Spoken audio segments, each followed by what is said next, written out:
Welcome back to our Pathfinder Kingmaker series. I decided to just start the video here instead of trying to redo everything and then get back to where it was. Let's just Applause, please. blitz through this stuff. This guy, I'll do the same options. Which one did I do first? Oh, you're right about one thing. Number 2, if you knew, I have to go.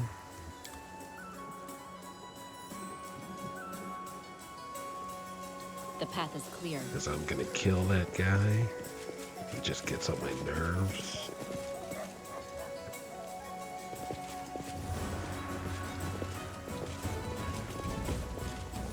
I failed. I'm sorry. Man, No, I'm are you embarrassed. kidding me? Impossible. Tread lightly. It's just not my lucky day. I did as you asked. At least you got that one.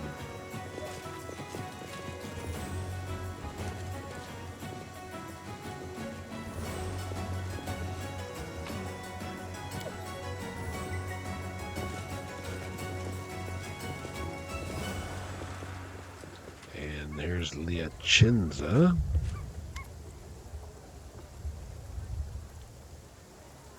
Okay. I'll tell him about that stuff. 4. Tell me about yourself. What caused I have to go. Okay, we got him on our side. And there's this right here. Let's see what's up here now.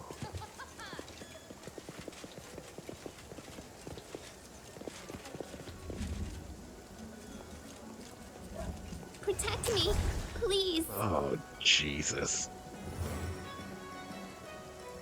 Are you kidding me?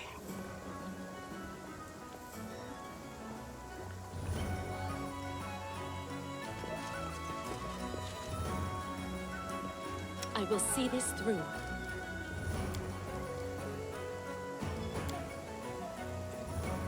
Nobody saw the trap and she got hit by finger and dead.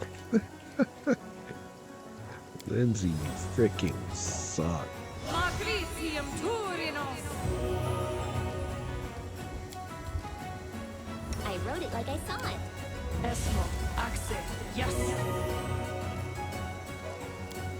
Esmo, Axe, yes.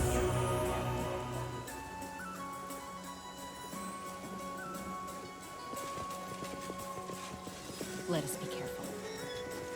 Don't want to go too far over. I'll just grab these. Anything else? What's this? Path of Splendid Glory. Protects from law, protects from chaos communal, lightning bolt.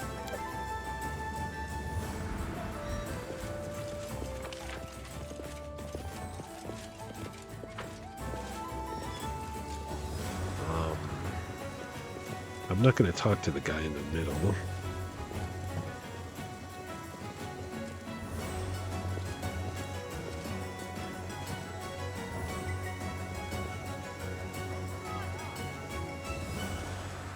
Anything else?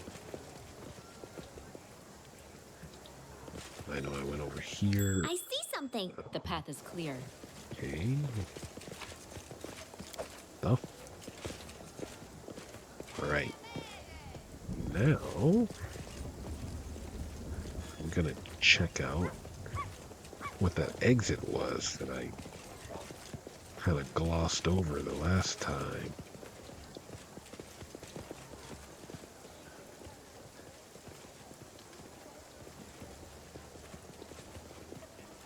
It's like, where does this lead?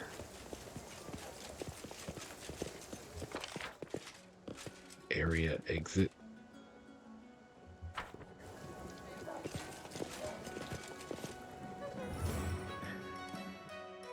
that's pretty cool.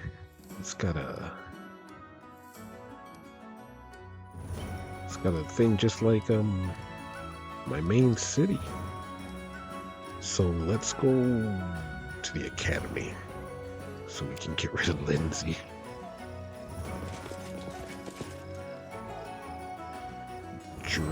Yarnis.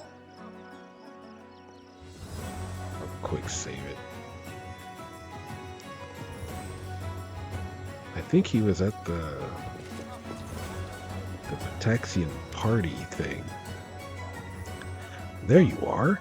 Well, what kind of performance are we to expect today?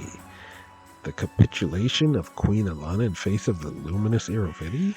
Or something else?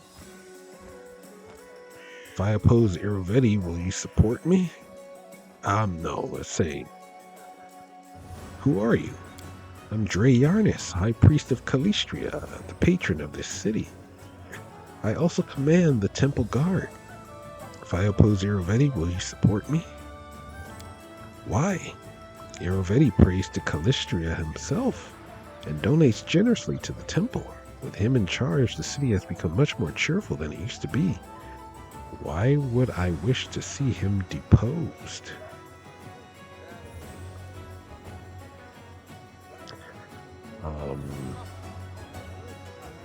Calistria.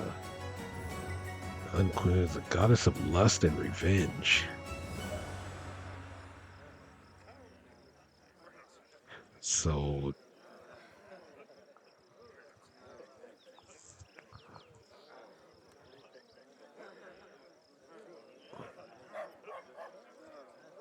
um 36. She could do it. But I think one of these might be the correct one.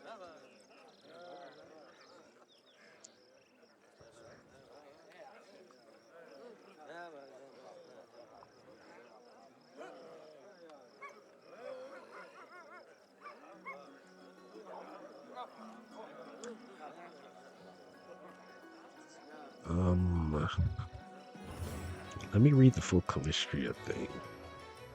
As the goddess of lust and revenge, she takes on many faces. She is held in especially high regard by elves, who often identify with her mercurial moods and changeable nature. Her fondness for wasps has earned this vengeful deity the title of Savage Sting.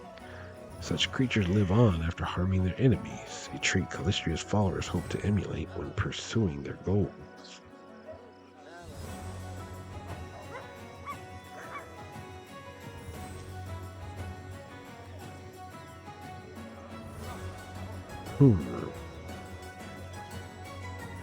Much more cheerful.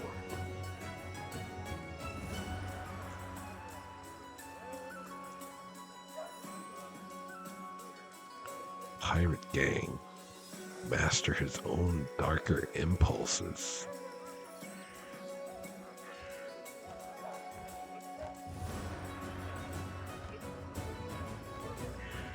Sure, how can this man be a king if he can't even master his own darker impulses?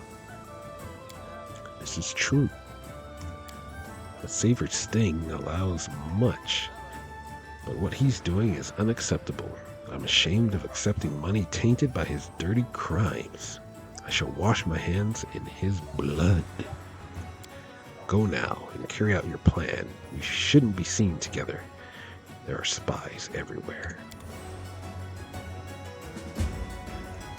The Temple Guard will support us. Nice. I'll go ahead. I'm gonna save that.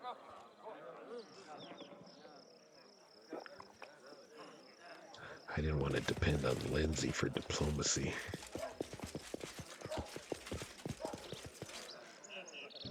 Yes, champs. Oh, that's Aymar.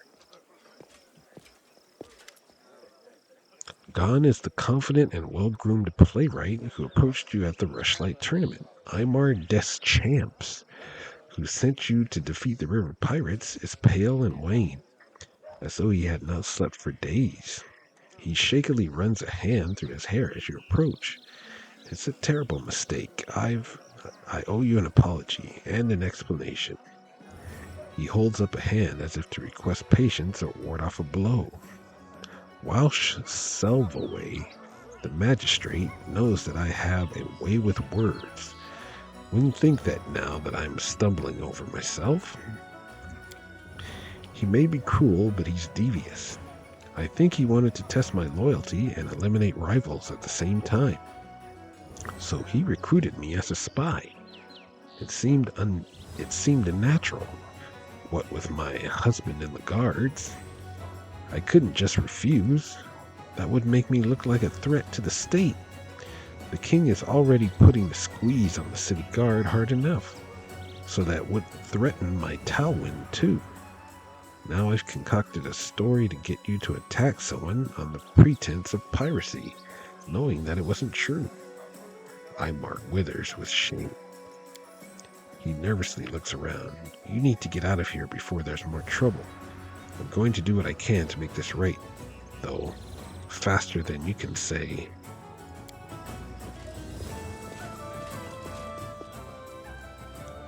Alana, Renshala Vaskari, shouts an approaching woman, her voice silencing all of the other conversations for 100 feet. It is Renshala Vaskari, who had overseen the convoy you attacked. She proudly wears light blue clothing embroidered with the heron insignia of the Riversong Trade House. You have the gall to show your face in Patax after what you did to me? A brazen attack on this kingdom's river against one of its eminent trade houses, and now you gallivant about while snubbing justice? Several of her personal guards array themselves behind her, watching grimly. At the same time, onlookers begin gathering to see what's happening. You attack my shipments, my family, and my crew members. Now someone else has sauntered up. Welsh Selvaway. Stand aside. Make way for the king's magistrate. The Honorable Welsh Selvaway makes his way to the conversation with a squad of Patax's guards in tow. Magistrate of Patax, concerned with important matters of court. Sergeant Talwyn Halmarian, a guard from Patax who you met at the Rushlight tournament, as he was arguing with playwright Imar Deschamps. Keep the peace, as I handle these miscreants. He tugs irritably on his sash before looking at you. As for you, it is convenient that you have spared us the trouble of arresting you for sentencing. How dare you show your face in Patax after launching an unprovoked attack on the Riversong Trade House, lifeblood of our city and pride of our kingdom? You have slain our people and threatened the prosperity of every citizen gathered here. It was not her fault, declares Imar as he steps forward. I accept the responsibility for it. The magistrate interrupts. Listen. Now this villain has begun poisoning the minds of our people, using doubt and venom to make us see ourselves as fiends when the mastermind stands before us. He points accusingly at you. Yes, proud citizens of Patax, from this foreign miscreant stems all of these ills. Sergeant Talwyn seems baffled by what's happening, looking for guidance from Imar. The latter looks back with sad resolve. But we are a civilized and high-minded people, declares Welsh Selvaway. Let us hear from the accused. Smugly, he turns to you and awaits your response. Octavia looks worriedly at Talwyn. Look at him, Alana. That's love. We don't keep Imar safe. We'll have broken these two apart. I don't think I can sleep with that on my conscience.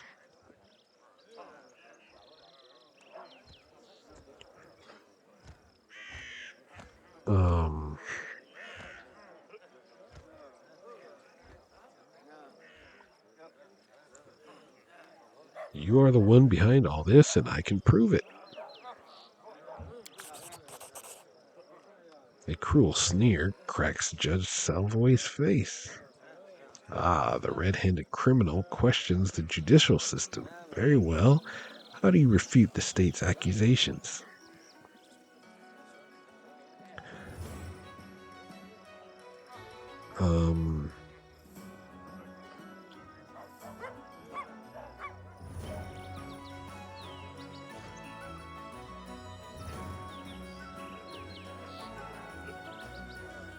You warned Renshala Vaskari of an impending attack.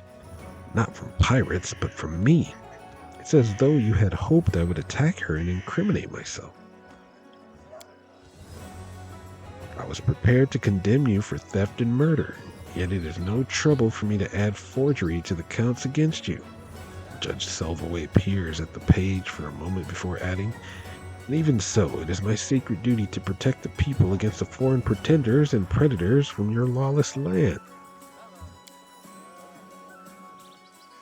Although the crowd still seems moved by Judge Selvaway's rhetoric, a muttering minority begins questioning his narrative.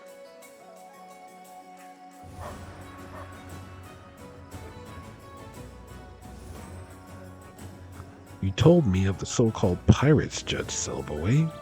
What could you have to gain by painting your own people as outlaws? Of course I warned against pirates. Judge Selvaway responds indignantly. King Iroveti's soldiers patrol our territory to ensure the safety of all. Yet there are those who would exploit the river freedoms to attack our merchants.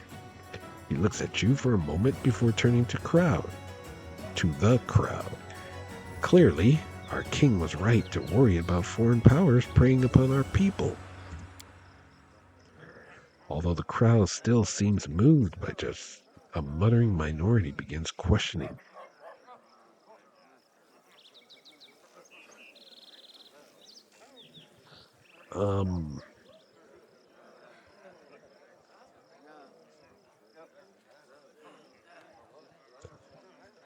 He's still to blame, so I gotta depend on freaking Lindsay.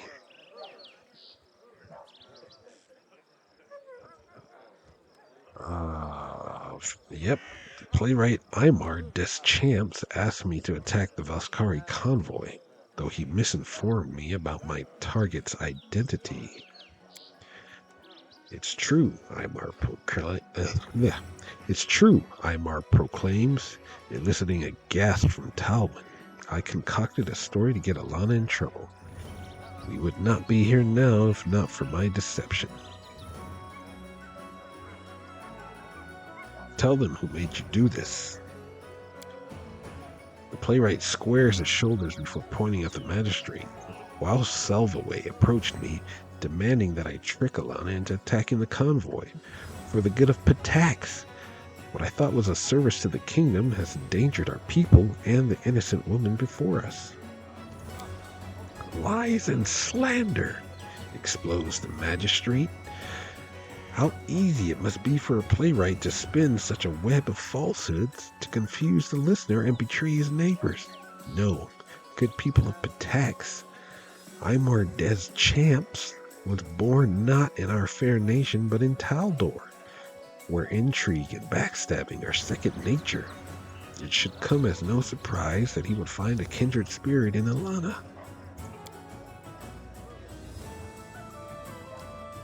I have presented my evidence. Surely now the people can see that I am not guilty. Do not forget that Patax is a land of law and justice. She actually got a good role. King is justice. As appointed magistrate and defender of the people, it is my job to declare you guilty. Judge Selvaway sneers in grim triumph before staggering back at the crowd's outburst. Clearly, he was hoping for the grudging support of the onlookers, rather than hate you for attacking the Vaskari convoy. Most people present seem to sympathize with you and blame Wild Selvaway for framing you. He tugs at his sash so hard it nearly tears before spinning to leave.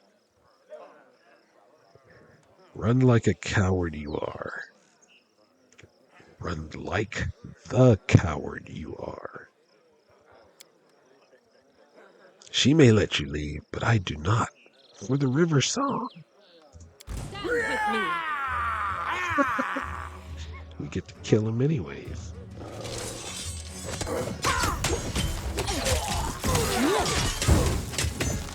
Skills.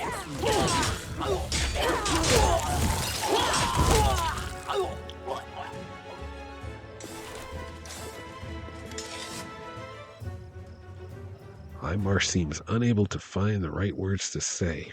I was at fault. I was ready to accept the blame, but you never blamed me for anything. I don't understand, but I'm grateful. You could have abandoned me to suffer for my wrongdoings, yet you shielded me. I won't forget this. Talwyn Halmarian. Sergeant Talwyn approaches and puts a comforting hand on his husband's shoulder. I don't understand all of what just happened. He admits. He gives Imar a scolding look before adding, I'm sure my husband will be happy to explain it to me later. I can tell that he was in trouble and you stepped in to protect him where I might not have been able. I appreciate that so much, and I want you to know that we, the guards, are outraged with King Irovetti and his ever crueler policies. I think Walsh might have wanted to provoke me to revolt and use it against the guard. Anyway, please take this. Before I donned the uniform of tax, I wore this as a sellsword. He's just carrying around a whole suit of armor. Okay.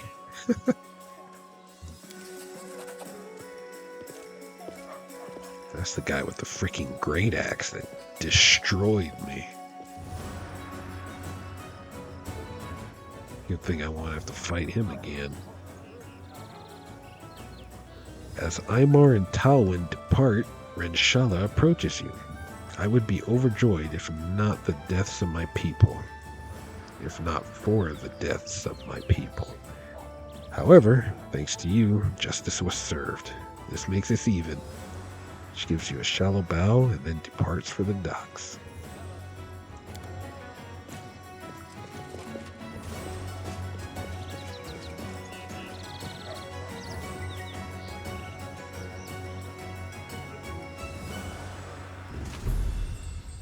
The river's justice. Complete. Ooh, Hookery. Swift injustice. Walsh Selvaway. Masterwork Kukri, I'll take it. What is this? Bard Battle of the Century? Unrivaled Animede Bellavara to share stage with two foreign stars. Animede's adversaries, Maestro Ranunculus, the silver-tongued heart stealer from faraway lands, performs love lyrics and historical sketches. KR, the towering troll bard from across the sea, performs a set of ballads about his travels in mysterious ancient dungeons. Event sponsored by Patak City's esteemed magistrate. For tickets, contact your town hall representatives. I'll take it. Abandoned mail garbage.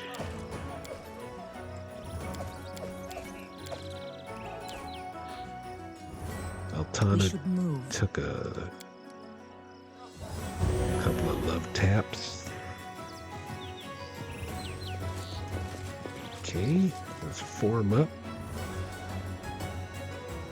Oh yeah, we gotta see what that Hookery is.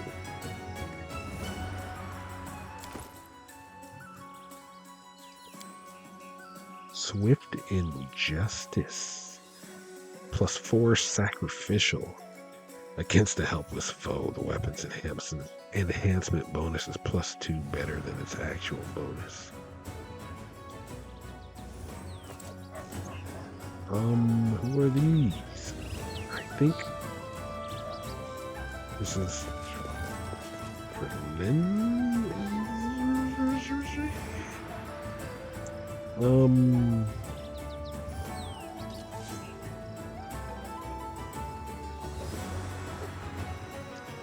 This is someone Lindsay admires. It's not the owner of the person in charge of the school. The academy. But it might be who I'm looking for. Let's head out. So I want to do Lindsay's, and then go to Octavia's, and then go back to my city and change characters. So you've come to give your crown to Irovetti after all. Don't you worry, His Highness will take good care of your lands. Lindsay steps forward with a triumphant smile on her face. Headmaster Guitarin, have you read the book? You know, the book about the Academy, attacks, Irovetti, and so on. An amusing little work, wouldn't you say? I am a lawful subject of His Highness Irovetti. Do you think I would read a book that was forbidden by his personal order? As far as I know, this book consists of dirty slander and groundless insults against our respected citizens, and direct incitement to riot against our lawful king. I wouldn't touch it even if it weren't forbidden. But anyway, you've no time to discuss books, even such popular ones. You came to see His Highness, did you not? Well then, go and speak with him. Perhaps you'll have time to discuss literature after you finish your business with him. Ah, we'll talk. Don't you worry, we have something to say to him.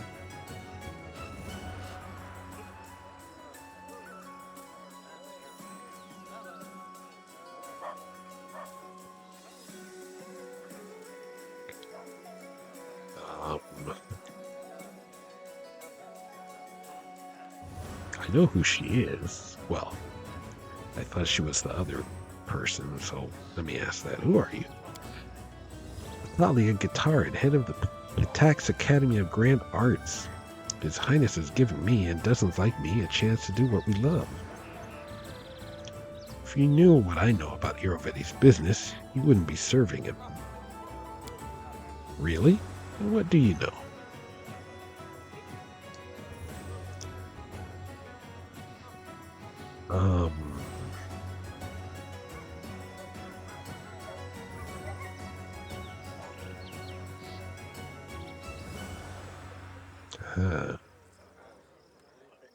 Irovetti brought a whole army of bards to Littletown and used them to crush his enemies. So that's where all my best students are. This means he created the academy not for the love of the arts, but to train a new branch of the military? What an outrage. What you've told me is troubling, but it's between me, His Highness, and my own conscience. You won't persuade me to betray my patron. This conversation is over.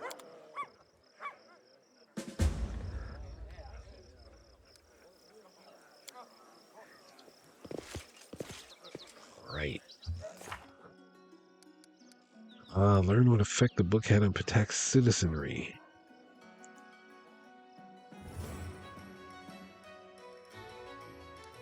War of the River Kings. Overthrow Irovetti. I think that means I can get rid of her now.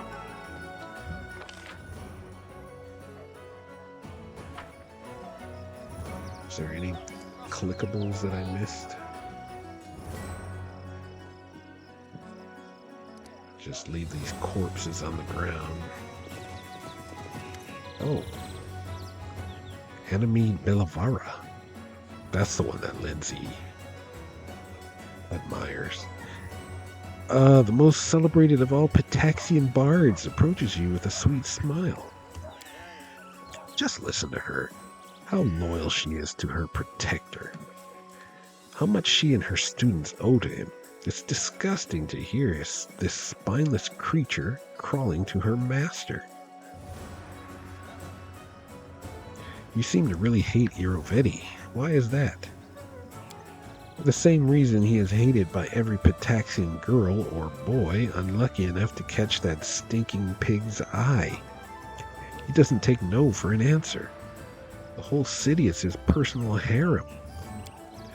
When he failed to seduce me, he tried to buy me. And when he failed to buy me, he tried taking me by force. When he failed at that too, he tried to put a spell on me using a strange artifact. Praise Calistria, the magic didn't work, but I swear by the goddess, what I wouldn't give to have my revenge for myself and for countless others less fortunate. What artifact? I don't know. It was like a piece of driftwood, or perhaps a wooden sword. I really don't want to talk about it, forgive me. But in a nutshell, the pig invited me to another romantic dinner, snuck up on me from behind and poked me in the back with this stick. I don't know what he expected, but it didn't work. I immediately realized he was trying to put a spell on me, and I was consumed by such rage as I've never felt in my whole life. I'm ashamed to recall the scene I made. I screamed, flipped over the table, splashed him with wine. You know what? I'm not ashamed at all. The look on his unshaven snout dripping wine. It's my only pleasant memory of the whole evening. So what do you want from me? I have a business proposal for you. I have influence in Patax. If I rouse the students of the academy to rebel against Irovetti, no one will listen to that old hag Atalia. It's a few hundred healthy boys and girls, many of whom wield magic. Trust me, you'd prefer them fighting for you, not against you. And in return, I ask that you keep the academy open after you win the crown and make me its new headmaster. Deal?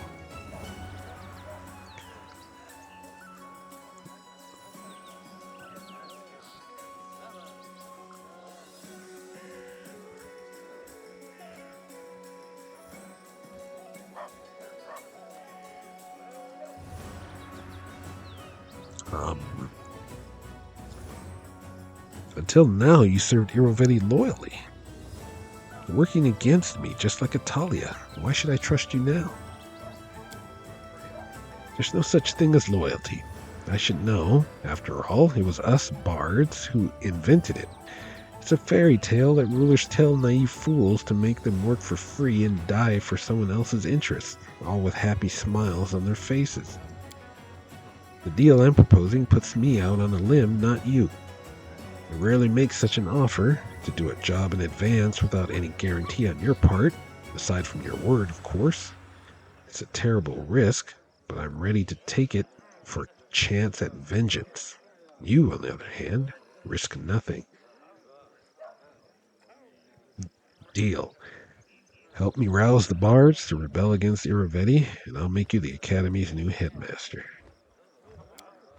You won't regret it. We shall meet you in front of the palace, and now I must speak with the students. The bards of the Academy will fight at your side. Ooh, there is places over here. Attack soldier.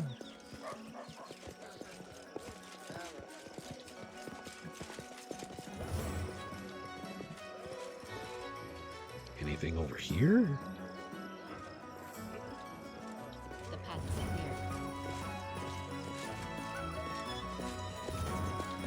clear. Attack soldiers.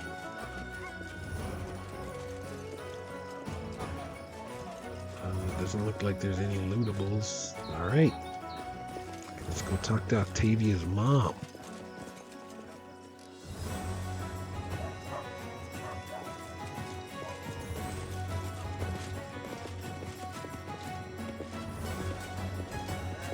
After I quick save it.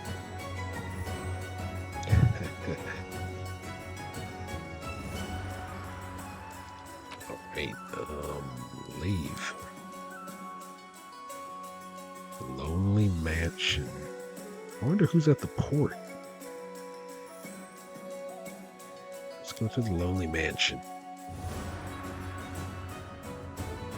Oh, maybe the Thieves Guild. Because from the last episode, Thieves Guild was there too. Talk to the servant. You wish to see the Marchioness? Yep. Please follow me.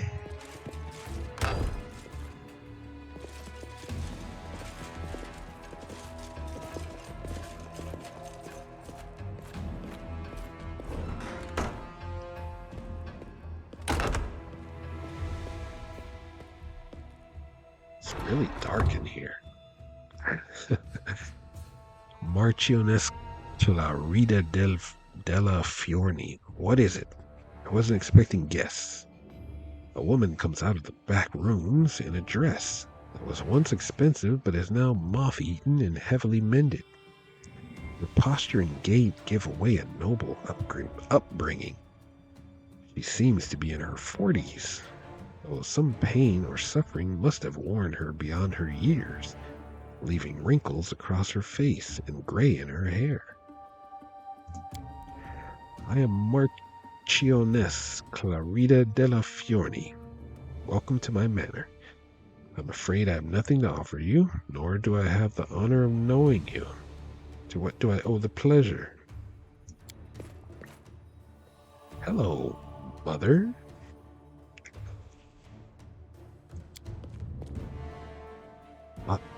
Octavia? Gods, my Octavia, is it really you?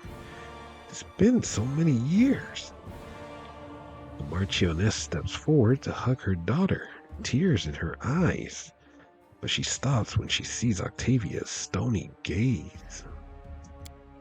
Your Octavia? Your? My last memory of you is selling me to the slave traders, and you dare to call me yours? Cruel words, but fair. Octavia, my child, let me tell you what happened. Afterward, you may decide on your own what to do, even if it means you never wish to see me again. All I need to be happy is to know you are safe and sound. I'm listening.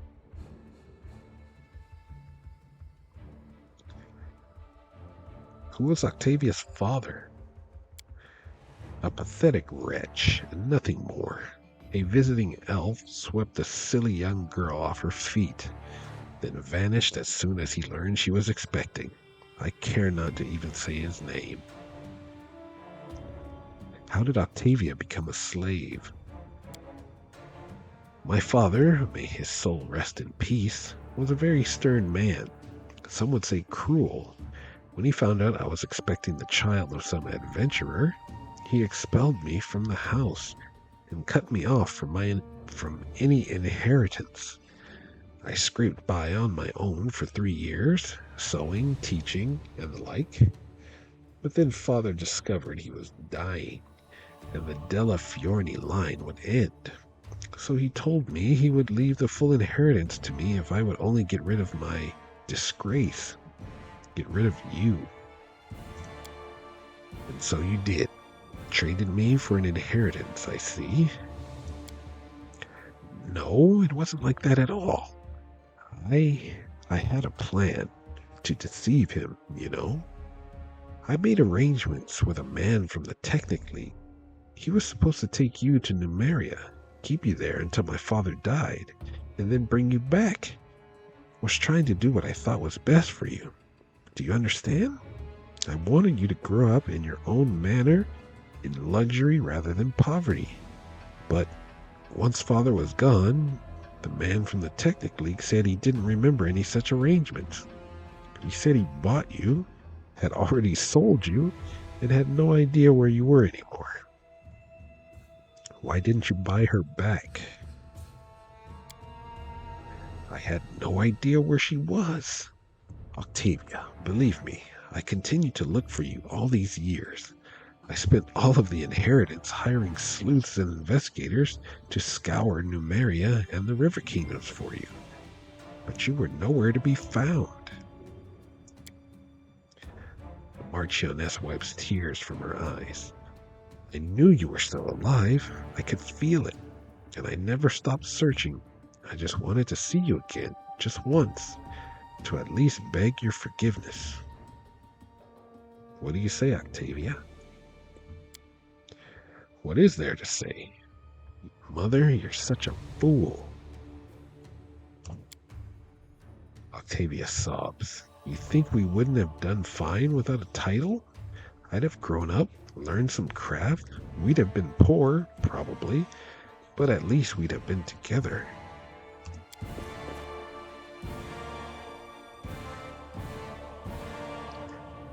And you don't got enough money for lights in your house, man? The Marchioness and Octavia hold each other tight. Will you stay, at least for a little while? There's so much to talk about. Isn't it dangerous for you here, though, with just a couple of servants? There's a lot of disquiet in Patax right now, and trouble all around. Magical beasts, barbarians. I live in Regenschein now. Have you heard of it? It's recently established. Maybe you can move there. I'll be able to tell you what I've been doing all this time and show you all that I've achieved. Regenschein? As you say, my child, I'll begin packing immediately. Octavia hugs her mother again. I'll be waiting for you. I'll give the order to pack and call for a carriage immediately. See you soon, Mother.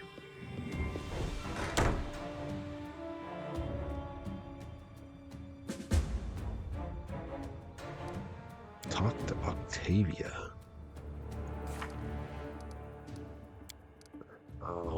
Now Octavia knows the truth about her past. She has a lot to think about on the way back to the capital. Once Octavia is ready to talk about what happened, she'll wait for the queen in the same spot as before, in the palace garden. Gotcha. Alright. Now let's loot this place. But first, Let us not hesitate. need some light.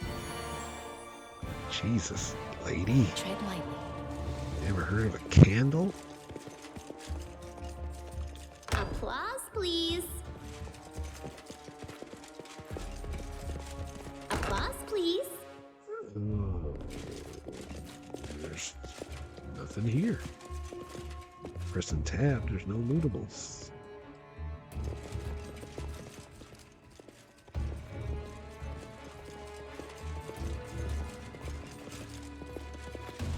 I bet this guy's gonna cause some problems. Anything else? Seeing as how I have to unlock all the doors. Oh. This is the kitchen.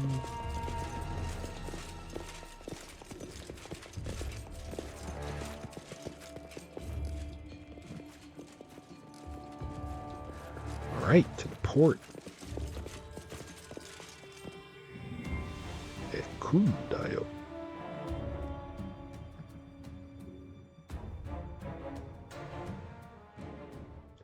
Oh. Well.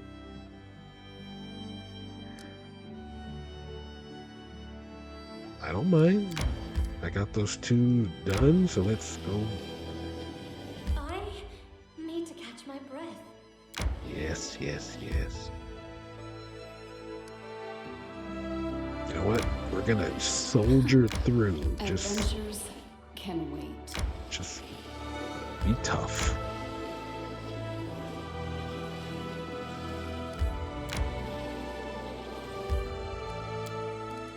Tranquil Glade. Enter the throne room. Oh my god, I gotta go see Chemo too. Feel tired. Yes, I know you do. Not as tired as me. I'm the one that had to deal with Lindsay. It's gonna take a little powwow. I'll go through that later.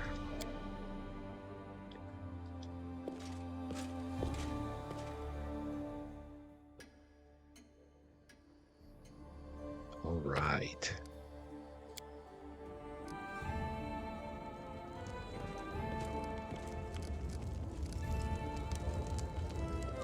Illy and Jade. Back in action.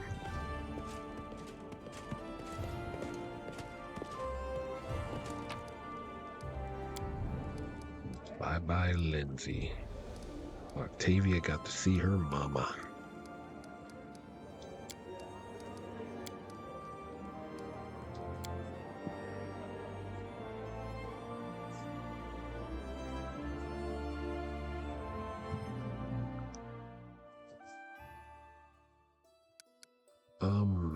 Crap. I'll see Chemo on the way back. Where am I going? I need to teleport. Whispering Weald.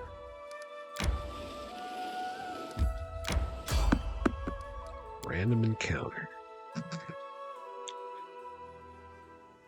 We will prevail. Oh, there's that Dweemer cat. Is it proper tanking? Did you see that? He's a smart little guy. He knows how to turn the boss away from the party so the boss's area of effect attacks only hit the tank.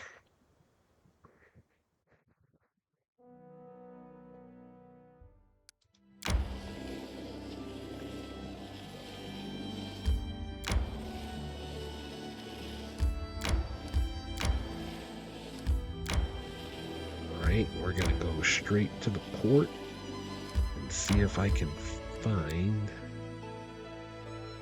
Ooh, Octavia's mom's house no longer there. See if there's anybody else I can recruit. Or maybe kill all the people from the Thieves Guild.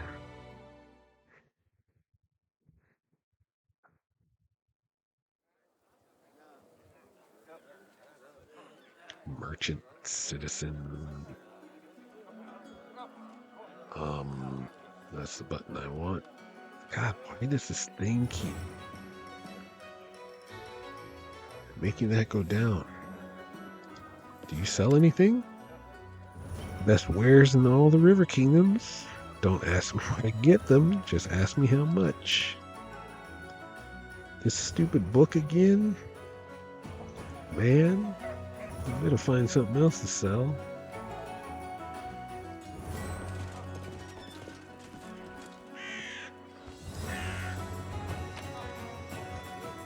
Quarterstaff, decorated scabbard. That's right, I gotta go back to those boxes in the main square so a real trickery artist can open them. I've spotted something. Of course.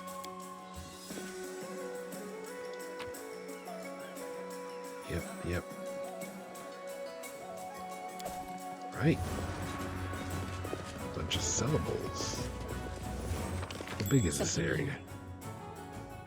There's a tavern here. Crap, I wasn't paying attention. I was on the map when she found it. No.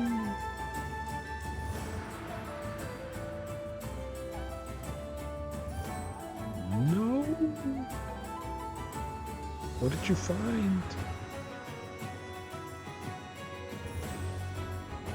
I don't see it. That's not cool, man.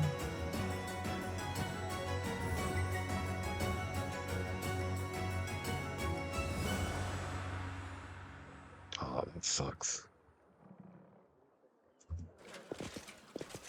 There's something around here.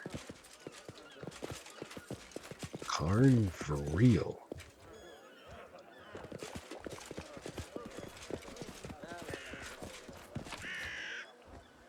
Heavy shields.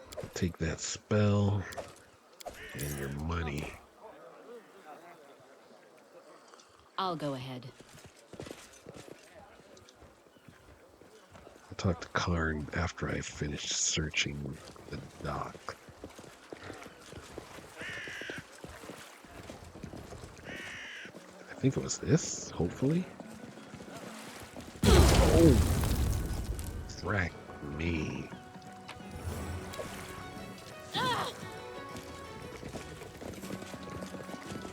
I stand ready.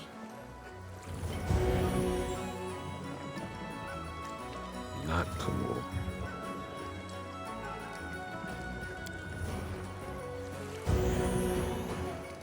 Adventures await.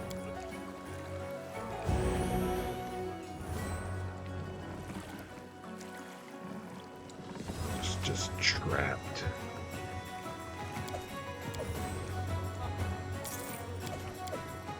Sling stabs.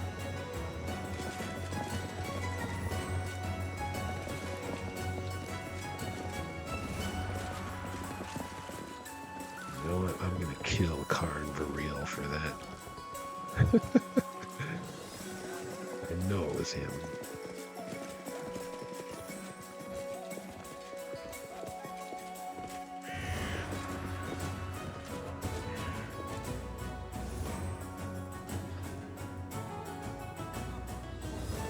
Save it quickly. I stand Oops. ready. Move forward, The path please. is clear. The gnome's dim, reddish eyes are anxiously scanning the faces of passers-by. Noticing you, he draws his dagger. You! I don't know you. Don't come any closer. I have no business with you. Get away or I'll cut you.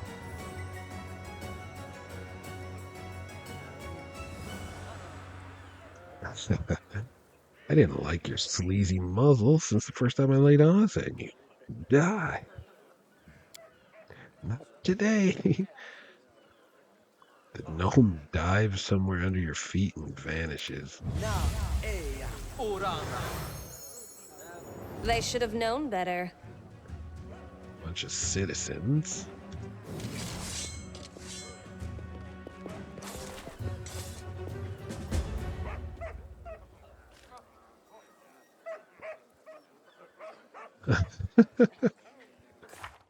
Oops.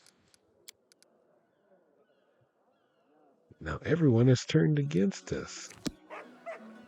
Okay. Whoops.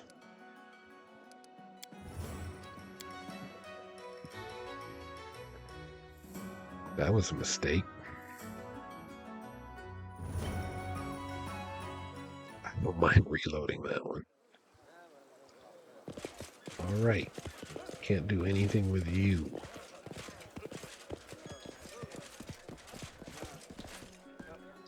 I I'll go didn't ahead. massacre anybody. They all ran away.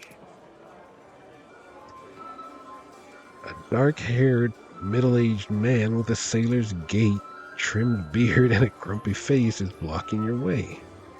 Ma'am, my name is Wellar, and it's my honor to serve as first mate aboard the pirate ship called the Prestigious. I'd like to ask you for a favor. Help me save my merry crew of sea dogs from drowning in the bottoms of their bottles. Can I count on your help? Without you, my crew will drown in drunkenness and decadence.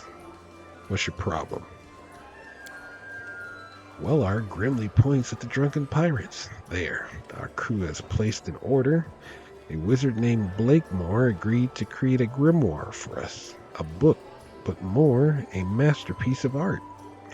We're supposed to meet him at this tavern 2 or 3, well, several days ago, but he hasn't shown up. Worse, we have no idea where we should look for him. I know where he is. Blakemore is an extraordinary man full of amazing stories, but he's jealous of his solitude. In truth, if the whole crew stays here drinking, waiting for him for days upon days, and if it goes on like that, why, we'll lose our image as honest pirates. What respected client would want to hire us then? It's long past time for us to set sail, but Captain Martin will hear nothing of it. He won't leave without the book. I need your help. I have to overthrow the captain and take command, but I'm not the most popular man in the crew. If Martin is like an amusing and irresponsible father for the sailors, I'm the strict mother ready to put her rolling pin to use. I need someone who can persuade the sailors to take my side. There aren't many who support me now, just those who want to fill our sails with southern winds. It's true, we live in an age of decline and decadence. You sure can't talk for a sailor. I'd wager you're curious what you'll stand to gain. I'll answer you. Robbing raids are a thing of the past for this ship and your crew. We'll dedicate ourselves to trading elite art pieces. This is a highly profitable business, and that's just as true for anyone drawing taxes from our vessel. If you help me, then after I become captain, I'll pursue this business under your banner. But this will only work if I'm captain. I can't speak for Martin. He's always preferred robbery over honest trade.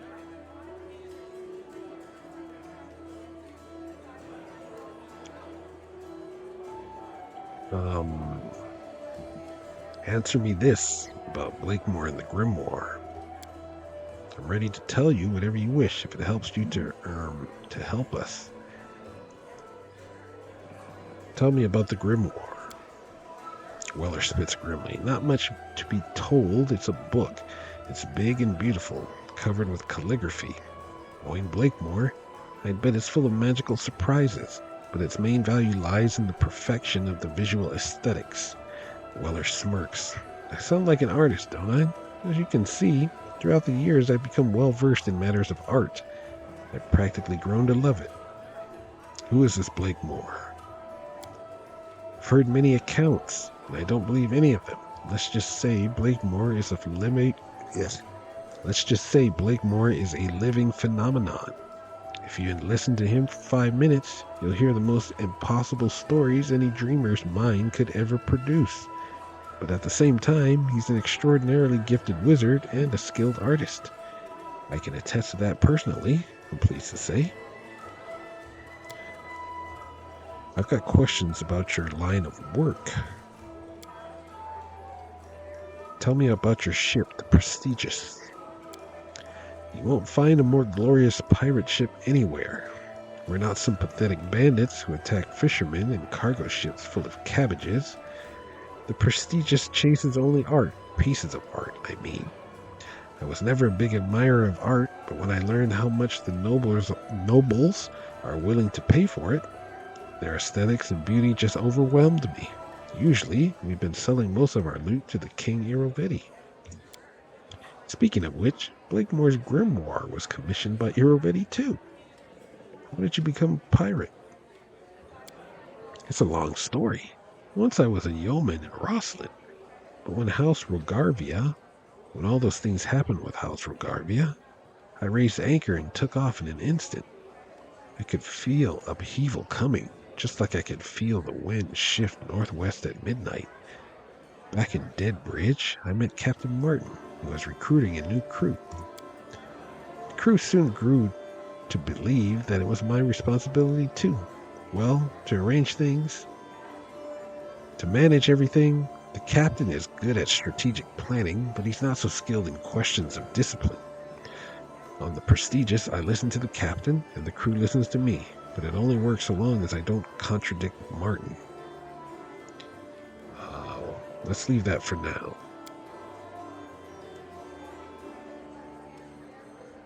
Aren't you worried that I might reveal your plans to the captain? No, I'm not. For many years, I've kept this crew afloat. Both our ship and our business. If I don't overthrow the captain, in a few weeks, there won't be any crew left. We'll talk later. I'm counting on you. Fair winds. Stop lowering my chat. Pirate. Stuff to take. Captain Martin. Blutmund?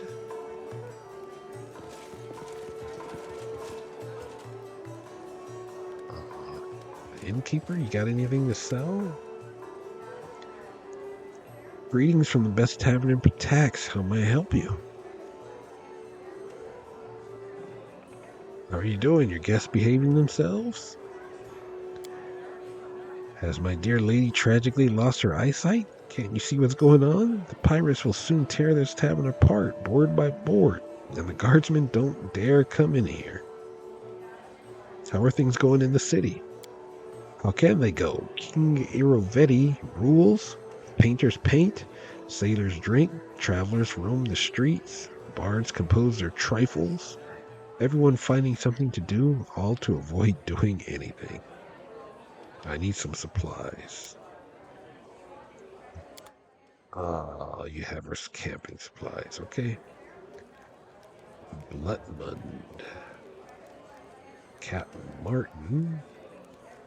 There's a barrel over here. It's got stuff in it.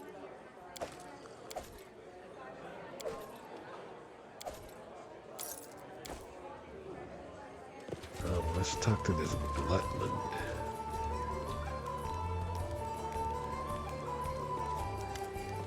A grim man with long brown hair and an unpleasant face is drinking in the corner alone. Doesn't seem to be pleased with your attention. What do you want, Missy? Who are you? And who are you? I'm a pirate. A sailor on the prestigious. Just a sailor? Sailor Bloodmund, if it pleases you. Satisfied? Why are you sitting here alone? Because I don't need company. That's a hint, in case you didn't notice. The sailor sighs heavily. Why is it that when a person drinks alone, everyone wants to join him? Over there's a whole crew of sailors eager to share their tales. What do you think of your stay ashore? Ha! We should never have relied on Blakemore's punctuality. He's a special person, that one. But never expect him to know what time it is. As for me, I don't care so long as there's enough beer. You talk about Blakemore with such confidence. Do you know him well? Bloodmund winces, realizing that he said more than he intended. By the Kraken. Okay, just stop yelling. Please lower your voice, Missy. I'll tell you. But it's just between the two of us, okay? I was Blakemore's apprentice after I replaced his former servant, a deaf-mute kobold. All Blakemore's stories are coming together. I used to visit him. He even gave me the key to his hideout, but now some of them, mostly First Mate Weller, are angry with Blakemore. If they find out that I'm friends with him, they'll pay him a visit and take that stupid book. And Blakemore, he very much dislikes intrusions. Where does he live? And why should I tell you? Like I just said, Blakemore doesn't like guests. Because I will help you set sail again. Failed. Oh, I couldn't have passed it anyway. That was a tough check. None. It's not bad in here. Plus the stormy season is coming soon. We'll return to this later. Give me the key. This is my key. Why would I give it to you, oh curious one? We'll return later. Farewell. Ah, yes. Well, I know where Blakemore is, and I know that Jade can pick the lock. Captain Martin. A tall, confident man stands before you wearing a fancy hat and a charming smile. Ah, visitors, and whom do I have the pleasure of addressing? My name is Captain Martin. There have been so few new faces in the tavern recently, for some reason. Can I be of any use to you? What are you doing here? We have a rendezvous with a most outstanding artist, but he's rather late. My crew needs a way to blow off some steam, or their bloodthirst will get the better of them. Is there any way you can help me? You see, not so long ago, I commissioned a wizard named Blakemore to create a grimoire. It should be an amazing book, a masterpiece of calligraphy and fine art.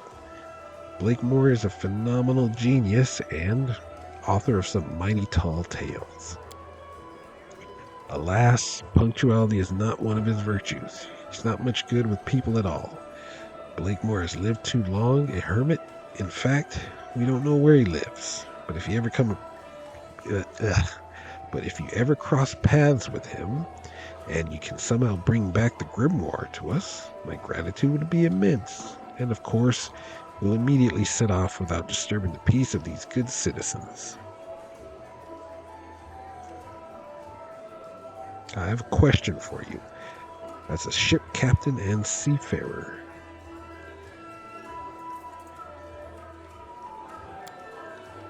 The captain adjusts the rapier on his belt with a swaggering gesture. Our ship has visited every single port in the world. I know a few things that'll surprise you. I've never heard of you. Who are you? Haven't you heard? Perhaps you're not interested in art. I am the famous Captain Martin, commander of the pirate ship Prestigious.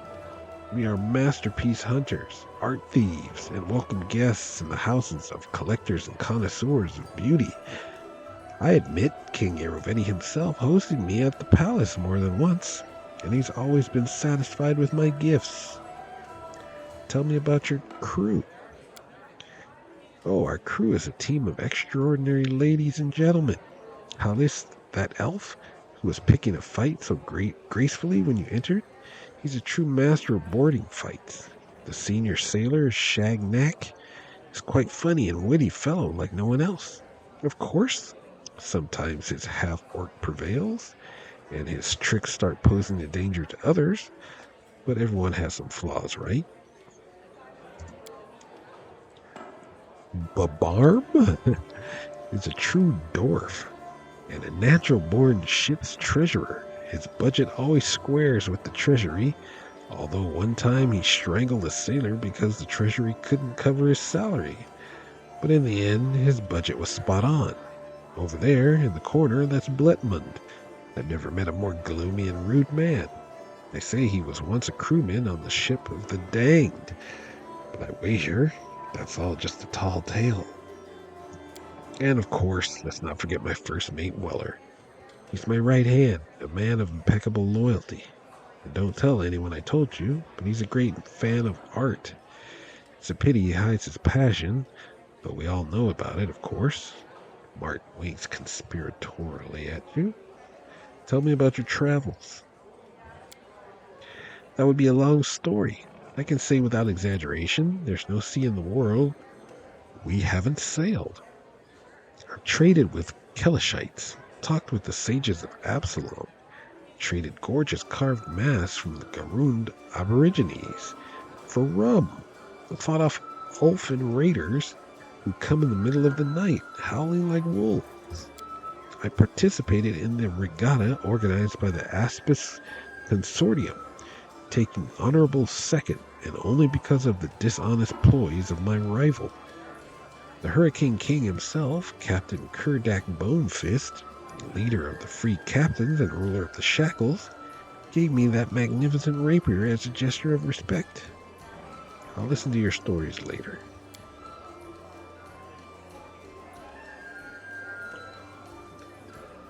Let's give it a shot. Hand over command to Weller before the crew hangs you. Now Martin smiles uncomprehendingly, and you hear Weller's footsteps behind. Sir, let's do this without bloodshed. Give up your command, you'll be the death of the crew. Weller, is this a mutiny? You're kidding me. The crew would never betray me. I'm the best captain in all the seas, right, crew? That's a tough diplomacy.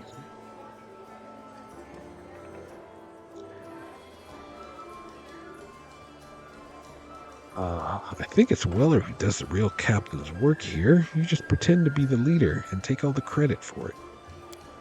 Yeah, failed.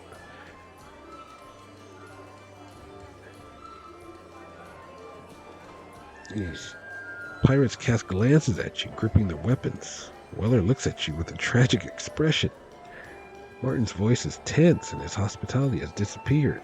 What was that? Would you like to explain yourself before blood is shed? That was a joke. Silence falls for a few seconds and the sailors explode in laughter. The captain laughs louder than anyone. Ha! I just love jokes like that. On the tip of the knife, right? Walking on the edge. And Weller played along so well. The old devil. I've known you for so many years, and I still don't know you well enough. I believed you, I confess, but don't do it again. Martin threatens you with a finger. Well,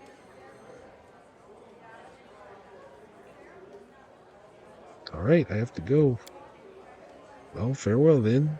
You can always find me again on this drunken sandbar. Of course, until the east wind spirits us away.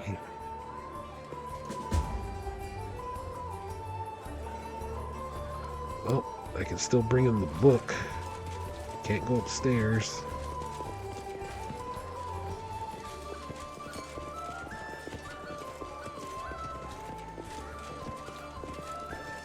And The path is clear.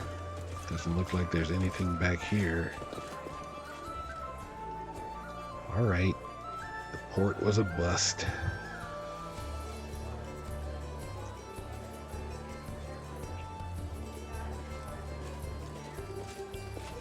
Ooh, there's a lot of talking in this episode.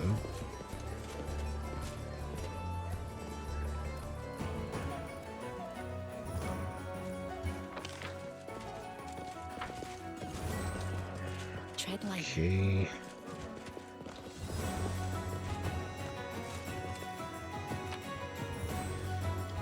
Leave the main square. Let's get these chests, or this chest really quick. I'm the best. Thank you, Jade. Yes, you are. Let us be careful. All right. I think I've been talking for quite a while, so I'll end the episode here, and then we will confront Irovetti. Well, we'll talk to this guy first, and then we'll confront Irovetti. The path is clear. All right. Thanks for watching. I'll see you next time.